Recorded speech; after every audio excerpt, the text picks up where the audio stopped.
Hello students, आप सभी का स्वागत है टीचिंग बाय आर के माथुर यूट्यूब चैनल। जी हाँ स्टूडेंट्स, पहले विजिट कर लाइक करना, शेयर करना, वीडियो को फॉरवर्ड करना है, सब्सक्राइब करना है मोर अपडेट पाने के लिए। बात करेंगे बिहार स्टेट परीक्षा 2024 आर्ट ऑफ टीचिंग 30/30 के ऐसे नंबर लाए इंपॉर्टेंट क्वेश्चन के बारे में डिस्कस करेंगे। जैसे कि स्टूडेंट्स पता होगा, कल का जो एग्ज़ाम हुआ था 18 मई, उसी पेपर को ध्यान में रखते हुए इंपॉर्टेंट क्वेश्चन को लेकर आए हैं। इस इंपॉर्टेंट क्वेश्चंस में आपका जब भी एग्ज़ाम होगा 18 से लेकर 29 तारीख बीच में, आपका कोई भी डेट में एग्ज़ाम होगा, आपका कारगर साबित होगा। जरूर वीडियो को अंत तक, शुरू से लेकर अंत तक जरूर देखें, बेनिफिट जरूर होगा। तो चलिए देर नहीं करते बात करते हैं।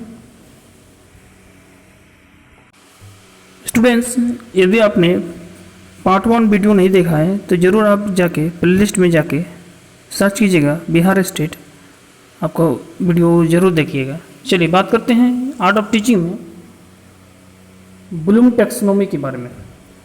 ब्लूम टैक्सोनॉमी जो है सबसे पहले कब आया था ये देख लेते हैं। देखिए, ब्लूम टैक्सोनॉमी जो है 1956 ईस्वी में ब्लूम टैक्सोनॉमी जो है, इसका ज्ञाता जो है माना जाता है डॉक्टर बेंजामिन ब्लूम को। ठीक है, 1956 में ये आता है। ये सिंपल क्वेश्चन भी पूछ सकता है आपसे।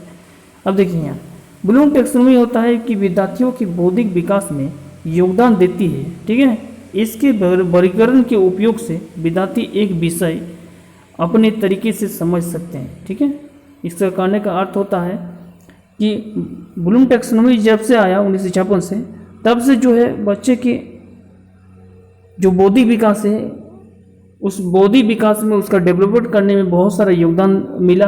और साथ ही साथ इसका जो वर्गीकरण है वो 6 चरण में हुआ था। कितने चरण में हुआ था? 6 चरण में। तो डायरेक्ट पूछ सकता है आपसे कि ब्लूम टैक्सोनॉमी का जो वर्गीकरण जो है कितने चरण में हुआ था? तो 6 चरण में हुआ था। ठीक है, पहला जो है ज्ञान है, दूसरा समझ। पहला ज्ञान, दूसरा क्या है? समझ है। ठीक है, पहला ज्ञान हो गया, दूसरा हो गया समझ, तीसरा हो गया अनुप्रयोग जिसको हम बोलते हैं एप्लीकेशन बोलते हैं, और चौथा हो गया विश्लेषण, पांचवा हो गया संश्लेषण, और हो गया इवोल्यूशन यानी मूल्यांकन। तो ये 6 चरण जो है आपको याद रखना है।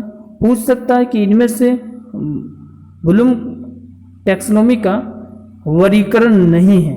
ठीक है, ज्ञान, समझ, अनुप्रयोग, विश्लेषण, और एक क्वेश्चन दूसरा दे सकता है। तो ध्यान रखिएगा, 6 चरण को याद रखिएगा। ज्ञान, समझ, अनुप्रयोग, संश्लेषण, विश्लेषण और इवोल्यूशन लास्ट में होता है। ठीक है, अब बात करते हैं मेथड, टीचिंग मेथड का। ठीक है, अक्सर एग्जाम में पूछा जाता है। अब बात करते हैं शिक्षण की विविध विधियाँ। जो टीचिंग मेथड होता है उसका टाइप एंड कैरेक्टरिस्टिक्स क्वेश्चन पूछा जाता है। ठीक है, तो देखिए सबसे पहले देखेंगे शिक्षण की विविध विधियाँ जो होती है। पहले होता है निगमनात्मक और आगमनात्मक विधियाँ। ठीक है, डिडक्टिव एंड इंडक्टिव मेथड, इससे टीचिंग मेथड में प्रयोग किया जाता है। निगमनात्मक विधि होता है, एक आगमनात्मक विधि होता है। निगमनात्मक मतलब होता है सबसे पहले बच्चे को एग्जाम्पल दिया जाता है। ठीक है, एग्जाम्पल जो है बाद में दिया जाता है, और पहले जो है एग्जाम्पल पहले पढ़ाया जाता है, उसके बाद एग्जाम्पल दिया जाता है। आगमनात्मक विधि में होता है सबसे पहले बच्चे को पूर्व ज्ञान को देखते हुए उसको अपने पाठ्यक्रम के अनुसार उसको पढ़ाया जाता है, और तत्पश्चात जो है उसको थ्योरी पे ले जाता है, उसको आगमनात्मक विधि बोलते हैं। ठीक है, उसके बाद जैसे कि संश्लेषणात्मक और विश्लेषणात्मक, इसे 2 प्रकार, ये 2 टाइप का रहता है। संश्लेषणात्मक होता है, विश्लेषणात्मक होता है। ये भी जो है टीचिंग मेथड में प्रयोग किया जाता है। उसके बाद है वस्तु विधि, ऑब्जेक्टिविटी को जो क्वेश्चन रहता है, ऑब्जेक्टिव क्वेश्चन का, उसका भी क्वेश्चन का प्रयोग जो है टीचिंग मेथड का प्रयोग जो है किया जाता है क्लासरूम में। उसके बाद है दृष्टिकोण विधि। ठीक है, उसके बाद है कथन विधि और व्याख्यान विधि। अभी व्याख्यान विधि का जो प्रयोग है वो जो है 11-12 के क्लास के अपर क्लासेस में किया जाता है। लोअर क्लासेस में जो है चाइल्ड डेवलपमेंट के आधार पर जो है विशेष करके निगमनात्मक और आगमनात्मक विधि का प्रयोग किया जाता है। ज़्यादातर जो है आगमनात्मक विधि का प्रयोग किया जाता है। ठीक है, आगमन विधि का जिसको बोलते हैं हम। ठीक है, अब यहाँ पर यदि देखा जाए तो प्रश्नोत्तर विधि, जिसको हम सुकराती विधि के नाम से भी जानते हैं। प्रश्नोत्तर विधि क्या होता है कि बीच बीच में जिस पार्ट को लेसन पढ़ाने के थ्रू से, जिस पार्ट को कक्षा में टीचर पढ़ा रहे होंगे, वो तो विद्यार्थी से बीच बीच में जो है प्रश्न पूछते हैं। ठीक है, उसी पार्ट से रिलेटेड जो है क्वेश्चन पूछते हैं। इससे क्या होता है कि जो बच्चे में जिस पार्ट को टीचर पढ़ा रहे हैं उस पार्ट को बच्चे कितने हद तक समझ में पाए हैं और कितने हद तक वो समझ में नहीं पाया और कहाँ दिक्कत हो रही है, इसका मूल्यांकन जो है एक शिक्षक कर सकते हैं। तो इसमें प्रश्नोत्तर विधि जो होती है वो क्लासरूम में पढ़ाते समय जो है बच्चे से पूछा जाता है सवाल उसी पार्ट से रिलेटेड, जिस पार्ट से पढ़ा रहे हैं टीचर, ठीक है।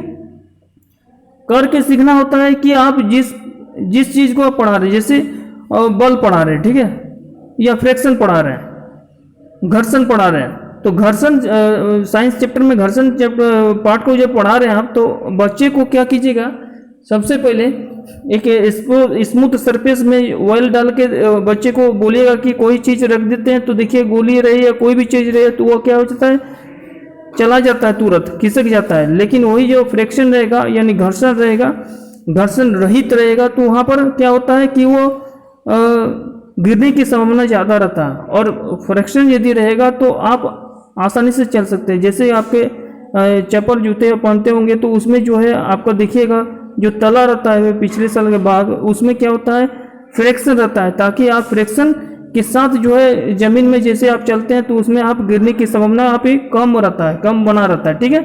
आप देखिएगा रेलवे स्टेशन में जो या बस स्टैंड में आपको ज़्यादातर देखने को मिलेगा टोली वाला बैग, वो टोली वाले बैग को खींचते हुए ले जाते हैं और आप उसको भारी उठा के ले जाइए तो कितना भारी लगता है, इससे वो खींच के ले जाते हैं ताकि वो जो है उसमें देखिएगा छोटा छोटा एक ये लगा रहता है, आपका चक्का लगा रहता है, ताकि वो जो है फ्रिक्शन के कारण जो है वो क्या करें, एक दूसरे से दूसरी जगह तक जा सके, ठीक है। उसके बाद देखिए है शोध विधि। शोध विधि का मतलब होता है कि आप जिस चीज़ में पढ़े हैं उस चीज़ के बारे में और क्या डेवलप करना चाहते हैं, तो बच्चे को करके सिखाइए, ठीक है। उस चीज़ को प्रैक्टिकली रूप में उसको करने दीजिए। बच्चे जब उस चीज़ के बारे में जानेंगे, ठीक है, साइकिल चलाएंगे तो साइकिल चलाने के समय वो जानेंगे कि मोड़ते समय जो है राइट साइड और लेफ्ट साइड में थोड़ा सा झुकना चाहिए ताकि जो है बैलेंस बना कर रखें। तो इसी प्रकार से या नया नया डेवलप जैसे होता है, रॉकेट परीक्षण हो गया, नया नया चीज़ का डेवलपमेंट हो रहा है बहुत सारा टेक्नोलॉजी थ्रू से। तो ये चीज़ क्रिएटिविटी जो है बच्चे में आप जागरूक कीजिए और बच्चे में नया नया तरीके से मेथड का अप्लाई कीजिए और प्रैक्टिकली थ्रू से जो है बच्चे को बताइए तो ज़्यादातर समझ में आता है, ठीक है। अब जानते हैं इसका, ये तो हमने देखा, ये हमने बात किया इसका विधियाँ कौन कौन सा होती है, ठीक है। अब इसका हम लोग बात करेंगे टीचिंग मेथड में ही, टीचिंग मेथड में बात करेंगे मेरिट और इसका डीमेरिट क्या है टीचिंग मेथड का, ठीक है। सवाल यहाँ से पूछा जाएगा आपका एग्जाम में।